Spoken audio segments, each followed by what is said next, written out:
Hello student, this is Pankaj Dhiman. I hope you are well at home. Now we are going to study the next topic of the jurisprudence. Question number 4 of jurisprudence is the science of the first principle of civil law. सॉल्वमेंट की definition को यहाँ पे हम study करेंगे. तो हमें अभी तक हॉलैंड और ऑस्टिन की डेफिनेशन को स्टडी कर लिए. ऑस्टिन जो अपनी डेफिनेशन में बोलता है कि science the philosophy of positive law, जो आपने समझा फिलॉसफी जो है वर्ड उसने जनरल प्रिंसिपल के लिए किया है. उसने जनरल प्रिंसिपल को बहुत ज़्यादा इंपॉर्टेंस दी है, इसलिए उसने को फिलॉसफी वाला है और स्पेसिफिक प्रिंसिपल को भी वहाँ पे उसने डिफाइन किया है. तो उसके बाद आपने हॉलैंड की डेफिनेशन को देखा. हॉलैंड की डेफिनेशन में ये पॉइंट था कि हॉलैंड की डेफिनेशन में जो उसने सिर्फ और सिर्फ जनरल जुरिस्प्रूडेंस को ही डिफाइन किया है, स्पेसिफिक जुरिस्प्रूडेंस पे इतनी इंपॉर्टेंस नहीं दी है. तो साल्मन ने इन दोनों को ही क्रिटिसाइज़ किया है यहाँ पे, क्योंकि दोनों ही में ही कमियाँ हैं. ऑस्टिन के लॉ सिस्टम में उसने एक तो डिवाइडेशन कर दी जुरिस्प्रूडेंस को स्पेसिफिक और जनरल में, और उसने ये बताया कि जनरल जुरिस्प्रूडेंस को ही जनरल जुरिस्प्रूडेंस में कौन कौन से रूल्स और प्रिंसिपल्स आते हैं और स्पेसिफिक में कौन कौन से रूल हैं, स्पेसिफिक में कौन से रूल्स एंड रेगुलेशन जो हैं आते हैं जिनको जुरिस्प्रूडेंस के अंडर स्टडी करना होता है. लेकिन साल्मन ने क्या किया, उसने सिर्फ इम्पैक्ट जो है सिर्फ जनरल जुरिस्प्रूडेंस पे ही दिया और जनरल जुरिस्प्रूडेंस को ही उसने जो है माना है, स्पेसिफिक जुरिस्प्रूडेंस को इतनी इंपॉर्टेंस नहीं दी है. तो देखिए यहाँ पे इसको स्टडी करते हैं, उसके बाद आपका जो है ये इस पे आपकी और थोड़ी बेटर अंडरस्टैंड हो जाएगी. अब यहाँ पे हॉलैंड साल्मन ने जब अपनी डेफिनेशन दी तो उसने यहाँ पे कुछ डिफरेंट वर्ड यूज़ किए. उसने जुरिस्प्रूडेंस को क्या माना है, साइंस माना है. सबसे पहले उसने जुरिस्प्रूडेंस को साइंस ही माना है of the first principle of civil law. तो उसने यहाँ पे ना तो फिलॉसफी ना फॉर्मल साइंस का यूज़ किया, उसने बोला first principle of civil law. तो यहाँ से एक बात क्लियर हो जाती है, first principle of civil law बोलने का मतलब उसका यहाँ पे यही है कि वो दोनों ही चीज़ों को एक्सेप्ट करता है. जनरल जुरिस्प्रूडेंस को भी एक्सेप्ट करता है, स्पेसिफिक जुरिस्प्रूडेंस को भी एक्सेप्ट करता है. उनके जो मेन रूल्स एंड रेगुलेशन होते हैं, चाहे वो जनरल जुरिस्प्रूडेंस हो चाहे वो स्पेसिफिक जुरिस्प्रूडेंस हो, दोनों को ही एक्सेप्ट करता है.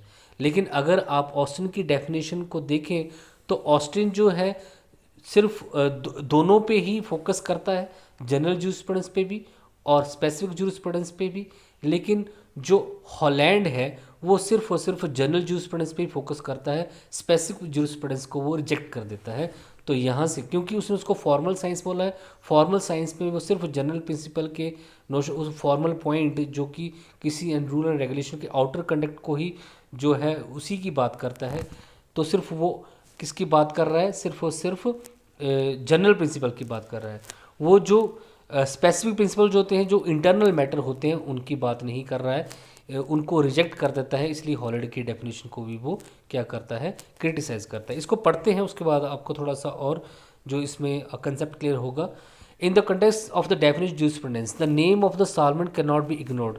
तो जब डेफिनेशन की बात आती है जुरिस्प्रूडेंस में तो साल्मन को हम इग्नोर नहीं कर सकते हैं. Salmon had been contemporary jurist of Austin and Holland. Salmon भी ऑस्टिन और हॉलैंड का ही क्या रहा है, समकालीन रहा है, उनके ही टाइम का है. Salmond had criticise the definition of jurisprudence both by Austin and Holland. Salmond जो है ऑस्टिन की डेफिनेशन को भी क्रिटिसाइज करता है, हॉलैंड की डेफिनेशन को भी क्रिटिसाइज करता है. Salmond criticise the definition of jurisprudence by the Austin because Austin had propounded the general jurisprudence and the definition by the, क्योंकि वो इसलिए वो ऑस्टिन की डेफिनेशन को इसलिए क्रिटिसाइज करता है कि वो जनरल जूरिस्प्रूडेंस को बताता है.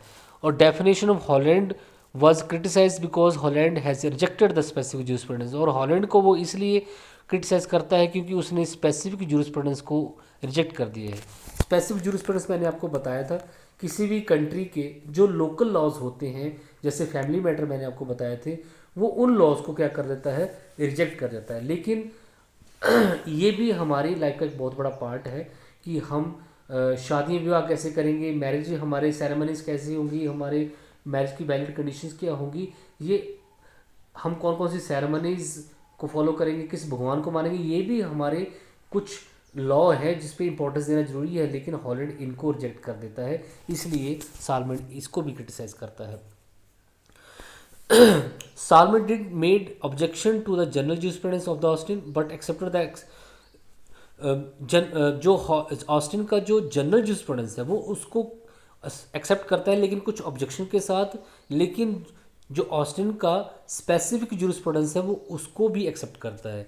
इट मीन्स कि जो सालमंड है हॉलैंड की तरफ से जनरल jurisprudence पे ही इंपॉर्टेंस नहीं देता है, आउटर रिलेशन पे ही इंपॉर्टेंस नहीं देता है। ह्यूमन जो हैं उनके सिर्फ आउटर रिलेशन को ही कंट्रोल नहीं करता है बाय लॉ, बाय रूल्स। वो उसके अकॉर्डिंग जो स्पेसिफिक jurisprudence होता है उसके कंडक्ट को भी जो है इसके अंडर जो है कंट्रोल किया जाता है। तो वो ऑस्टिन के स्पेसिफिक jurisprudence को एक्सेप्ट करता है, जनरल jurisprudence को भी वो एक्सेप्ट करता है, लेकिन कुछ ऑब्जेक्शन के साथ। अच्छा, सालमंड की डेफिनेशन क्या है ये आपके सामने क्लियर है। jurisprudence is the science of the first principle of civil law. इसने इन सभी में एक चीज़ नॉर्मल है, सभी ने इसको साइंस माना है, ठीक है जी। According to the Salmond in primary sense the jurisprudence constitute all legal principal.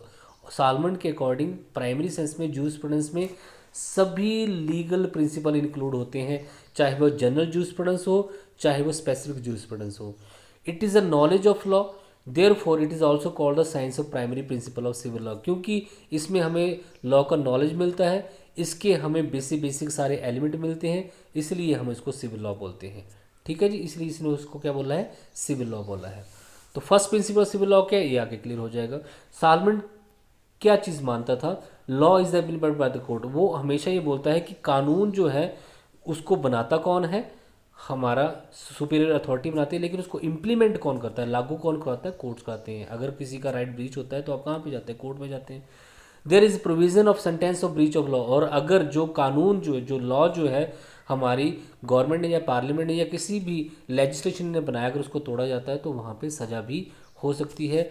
It is different from the religious and moral rules. और ये जो रूल ऑफ लॉ होता है, जो लॉ जो बनाया जाता है सुपीरियर अथॉरिटी के थ्रू, वो रिलीजियस लॉ और मॉरल लॉ से अलग होता है। आपका मॉरल क्या है कि आप सभी के पैर छुएं, नमस्ते करें, तो वो इनसे अगर वो आप नहीं करते हैं तो आपको सज़ा नहीं होगी। तो इसलिए जो लॉ वहाँ की अथॉरिटी ने बनाया होता है वो आपको फॉलो करना पड़ता है। अगर वो फॉलो नहीं करेंगे तो सज़ा हो सकती है, लेकिन आप किसी के पैर नहीं छुएंगे तो ये नमस्ते नहीं करेंगे तो वहाँ पे सज़ा नहीं होती है। इसलिए इसने ये बोला है कि ये आप किस धर्म में पूजा करते हैं, किस में विश्वास करते हैं, ये आपके रिलीजियस लॉ होते हैं, ये भी सब हाउ डिफरेंट होते हैं जो लेजिस्लेशन ने लॉ बनाया होता है, ठीक है जी। अब इसेंशियल एलिमेंट की बात कर लेते हैं। डेफिनेशन में क्या क्या चीज़ें, एक तो उसने साइंस बोला है, ये तो ऑलमोस्ट क्लियर है कि जितने भी जूरिस्ट हुए हैं जूरिस्प्रूडेंस के, जितने भी जिन्होंने डेफिनेशंस दी है उन्होंने सभी ने इसको साइंस माना है। साइंस क्या होता है, एक सिस्टमेटिक स्टडी होती है जहाँ पे आप लॉ को as a science of law study करते हैं। एक minute,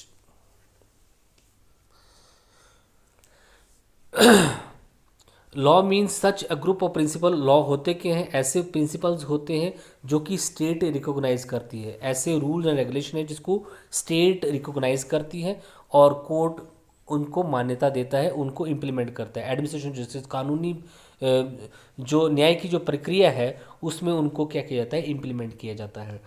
in simple word it can be said that they are principle recognise and implemented by the court. ऐसे लॉ क्या होता है, लॉ को जहाँ पे डिफाइन किया गया है, क्योंकि इसको साइंस ऑफ लॉ बोला गया। तो साइंस क्या होता है, सिस्टमेटिक। अब जब लॉ की रूल्स की सिस्टमेटिक स्टडी करते हैं तो वो क्या बन जाता है, साइंस बन जाता है।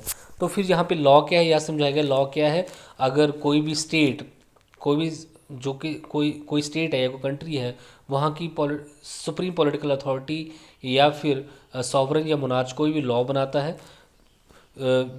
लॉ बनाता है और उसको रिकॉग्नाइज करता है, और वहाँ की जो कोर्ट होती है वो उनको इम्प्लीमेंट करती है, तो इसको हम क्या बोलते हैं, लॉ बोलते हैं। दूसरा द फर्स्ट प्रिंसिपल। अब इसको फर्स्ट प्रिंसिपल क्यों बोला है, द जूरिस्प्रूडेंस को फर्स्ट प्रिंसिपल क्यों बोला है। फर्स्ट प्रिंसिपल इसलिए इसको बोला है कि जो भी हमारे पास चाहे जनरल जूरिस्प्रूडेंस हो चाहे स्पेसिफिक जूरिस्प्रूडेंस हो, इसके अंदर जो स्पेसिफिक लीगल मैटर्स होते हैं वो सभी लिए जाते हैं, इसलिए इसको फर्स्ट प्रिंसिपल। हर एक सिस्टम का कोई ना कोई सिस्टम वहाँ पे स्टडी किया जाता है, इसलिए इसको फर्स्ट प्रिंसिपल बोला जाता है। It means the principle found in the specific legal system. देखिए यहाँ पर it means the principle found in the specific legal system. हर किसी स्पेसिफिक लीगल सिस्टम में कोई ना कोई प्रिंसिपल जब स्टडी किया जाता है। द फर्स्ट बेसिक और necessary principle of a specific legal system are studied under jurisprudence. किसी भी सिस्टम, लीगल सिस्टम का जो फर्स्ट और बेसिक और नेसेसरी प्रिंसिपल होता है, जब आप उसको स्टडी करते हैं तो वो क्या बन जाता है, फर्स्ट प्रिंसिपल बन जाता है। इन दिस रेसिड्यूरी और असिस्टिंग रूल्स और प्रिंसिपल्स आर लेफ्ट, और इसमें बाकी जो भी अदर रूल्स होते हैं, लॉ होते हैं, चाहे वो रिलीजियस लॉ हो चाहे मॉरल लॉ हो, उनको छोड़ दिया जाता है। These necessary of basic principles are such which separate and the law from the other rule, और उनको सभी को एक दूसरे से अलग कर दिया जाता है। The rule which regulate the human conduct can be three type, ऐसे रूल जो ह्यूमन के कंडक्ट को, क्योंकि आप कानून किसके लिए बनाते हैं, आदमी के लिए, पर्सन के लिए बनाते हैं, ह्यूमन के लिए बनाते हैं, तो उनके कंडक्ट को रेगुलेट करने के लिए बनाते हैं। तो कौन कौन से रूल बनाते हैं, रिलीजियस रूल बनाते हैं, मॉरल रूल बनाते हैं, लॉ ऑफ जुरिस्ट, और लेजिस्लेशन के थ्रू रूल बनाते हैं। ठीक है जी। तो पहले आपने यही पढ़ा कि हर एक लीगल सिस्टम के सभी स्पेसिफिक जो बेसिक नेसेसरी प्रिंसिपल होते हैं उनको स्टडी कर लिया जाता है, उनमें से फिर जो ज़रूरी नहीं है उनको सेपरेट कर दिया जाता है, और फाइनली फिर एक लॉ बनाया जाता है। तो यहाँ पे हम एक चीज़ और देखते हैं कि सालमेंट जो है जनरल प्रिंसिपल को भी उतनी इंपॉर्टेंस देता है और स्पेसिफिक जूरिस्प्रूडेंस को भी उतनी इंपॉर्टेंस देता है, क्योंकि रिलीजियस और मॉरल जो लॉ होते हैं वो इंसान के, ह्यूमन के आंतरिक रिलेशंस होते हैं। वो उसका बिहेव अपनी फैमिली के साथ कैसा है, वो किस धर्म को फॉलो कर रहा है, या वो किसी को नमस्ते या आदाब या कुछ बोला, ये उसके आंतरिक रिलेशन है। और उसके बाद फिर जो है ऐसा लॉ बनाया जाता है जो उसके ह्यूमन के या पर्सन के आउटर रिलेशन को कंट्रोल करता है। जैसे उसने किसी थर्ड पार्टी के साथ कॉन्ट्रैक्ट करना है या कोई प्रॉपर्टी सेल या परचेज करनी है, वो उसका रिलेशन है। तो फिर सभी लॉ को स्टडी करने के बाद जो एक लॉ बनाया जाता है उसको हम बोलते हैं first principle. The Salmond has only considered the law of jurist, और सालमेंट फिर सभी लॉ को पढ़ने के बाद एक लॉ निकालता है, मेनली वो कहता है लॉ ऑफ जुरिस्ट। जैसे जितने भी कानून जो हमारे असेंबलीज़ ने, जुरिस्ट ने, हमारे बड़े बड़े जो लॉ के जानकार उन्होंने बनाए हैं, जैसे law of contract, law of tort हो गया, फैमिली लॉज हो गए, ये सारे लॉ जो हैं ह्यूमन के एक्सटर्नल बिहेव को क्या करते हैं, कंट्रोल करते हैं।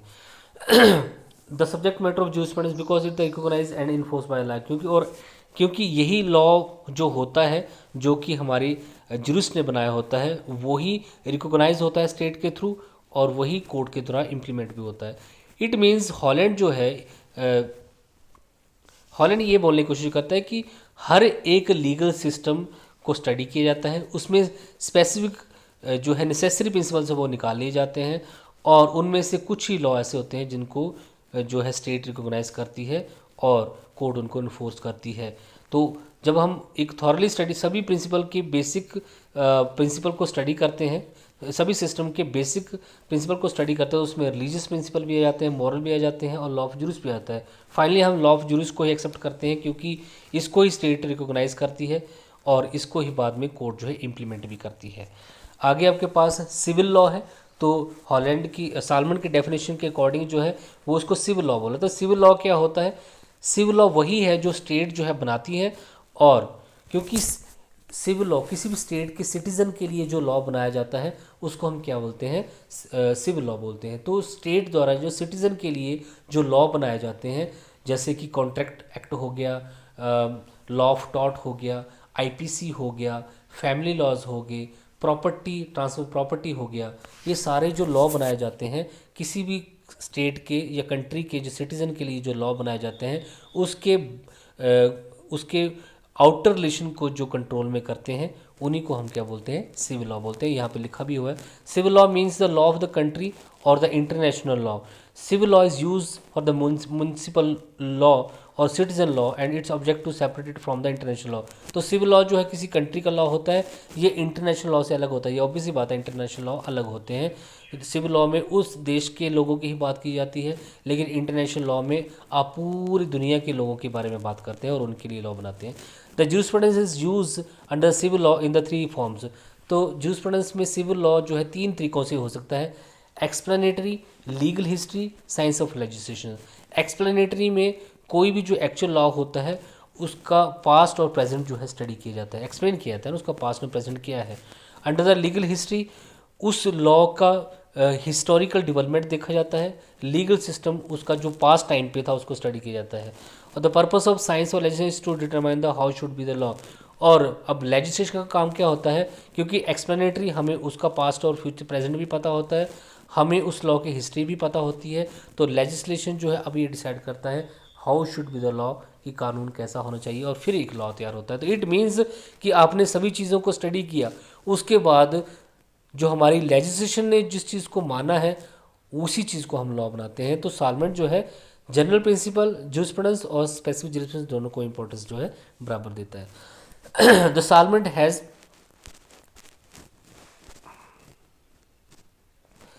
सालमन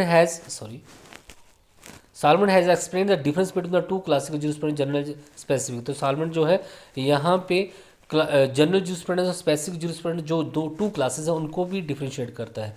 जनरल जूरिस्प्रूडेंस में mention the complete group of legal principal. General jurisprudence जो होता है उसमें legal complete group of legal principles होते हैं। हर एक सिस्टम के जो लीगल प्रिंसिपल्स होते हैं, रूल्स होते हैं, उनको देखा जाता है। स्पेसिफिक जूरिस्प्रूडेंस में आप पर्टिकुलर पार्ट ऑफ प्रिंसिपल की बात करें, मतलब उस प्रिंसिपल और रूल्स के कुछ पर्टिकुलर पार्ट होते हैं, उन्हीं को स्टडी करते हैं आप।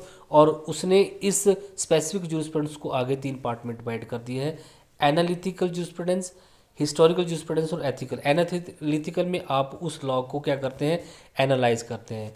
हिस्टोरिकल जूरिस्प्रूडेंस में आप फिर उसके हिस्टोरिकल प्रोसीजर को देखते हैं कि हिस्ट्री में उस लॉ का क्या इम्पैक्ट रहा और कितना वो जरूरी है।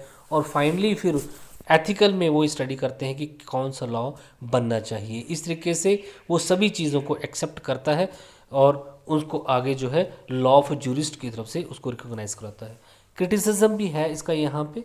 तो क्रिटिसिज्म में जो है सालमन की जो डेफिनेशन क्रिटिसाइज हुई है, Salmond has restricted the area of jurisprudence. उसने जूरिस्प्रूडेंस के एरिया को रिस्ट्रिक्ट कर दिया है। The area of jurisprudence is restricted to merely one legal system of England. वो उसका जो पूरा जो एनालिस्ट है, एनालाइज उसने जो सारी चीज़ों को एनालाइज किया है on the basis of England के लॉ सिस्टम पे ही जो है उसको एनालाइज किया है, बाकी चीज़ों पे नहीं। तो उसने एरिया जो है वो रिस्ट्रिक्ट कर दिया है। उसने सिर्फ सभी पॉइंट्स को निकाल के सिर्फ बेसिक पॉइंट को ही पे ही फोकस किया है। स्टडी उसने सभी को करना है, जनरल जूरिस्प्रूडेंस को भी, स्पेसिफिक जूरिस्प्रूडेंस को, और उसमें से मेन कुछ बेसिक प्रिंसिपल को निकाल के फिर उन पे ही फोकस करना है, ये उसने बताया।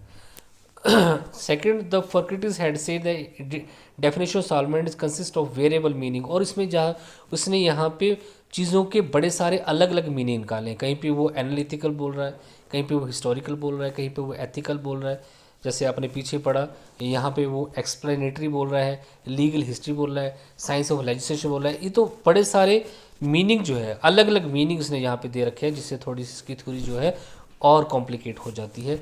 एनी हाउ, लेकिन फिर भी सालमन की जो डेफिनेशन है एक गुड डेफिनेशन है और एक बहुत ही बड़ा इंपॉर्टेंट रोल प्ले करती है in the field of jurisprudence. Thank you so much.